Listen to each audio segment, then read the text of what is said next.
Hi అండి. నిన్న పచ్చళ్ళు పెట్టామన్నమాట. ఉదయం నుంచి సాయంత్రం వరకు పచ్చళ్ళతోనే సరిపోయింది. మామిడికాయలు కోసి ముక్కలు కోసి ఎండబెట్టి పచ్చళ్ళు అయితే పెట్టాము. ఇవి ఎన్ని రకాలు పెట్టాము ఏంటి అనేది చూపిస్తాను రండి. నిన్న సండే అంతా కూడా అలాగే అయిపోయింది అనమాట. ఒక పక్క నేను వంట చేస్తున్నాను, ఇంకో పక్క మా అక్క అయితే మామిడికాయ ముక్కలు అవి కోయడం అలా అయిపోయింది అనమాట. నిన్న సండే నైట్ దాదాపుగా 10 అయిందనమాట. నేను అంతా క్లీన్ చేసుకుని పడుకునేటప్పటికి ఇంకా నాకేమో ఎక్కడెక్కడ వదిలేసి పడుకోవడం అంటే నచ్చదు. ఇంకా అన్నీ క్లీన్ చేసుకుని గ్యాస్ కౌంటర్ టాప్ అంతా క్లీన్ చేసుకుని పడుకునేటప్పటికి 10:30 అయింది. ఇంకా ఇప్పుడు ఈ పచ్చళ్ళన్నీ ఎండ్లో పెట్టాలి. ఏమేమి పచ్చళ్ళు పెట్టానో చూపించేస్తాను రండి. ఫస్ట్ అయితే అల్లం పచ్చడి అనమాట.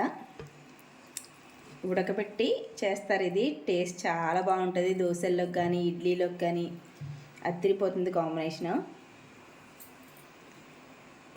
ఇదైతే ఎండలో పెట్టిన అవసరం లేదు, మనం బాక్స్లో వేసుకొని స్టోర్ చేసుకోవచ్చు. 3 నెలల వరకు నిల్వ ఉంటుంది అన్నమాట. ఇంకా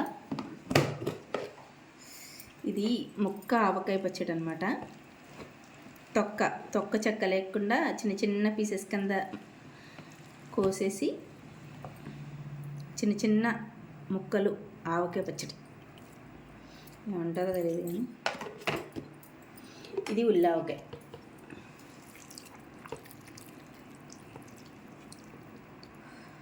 ఇదైతే భలే ఉంటుంది. పప్పులో అది కలుపుకొని తింటే అబ్బా చూస్తేనే నోరు ఊరిపోతుంది.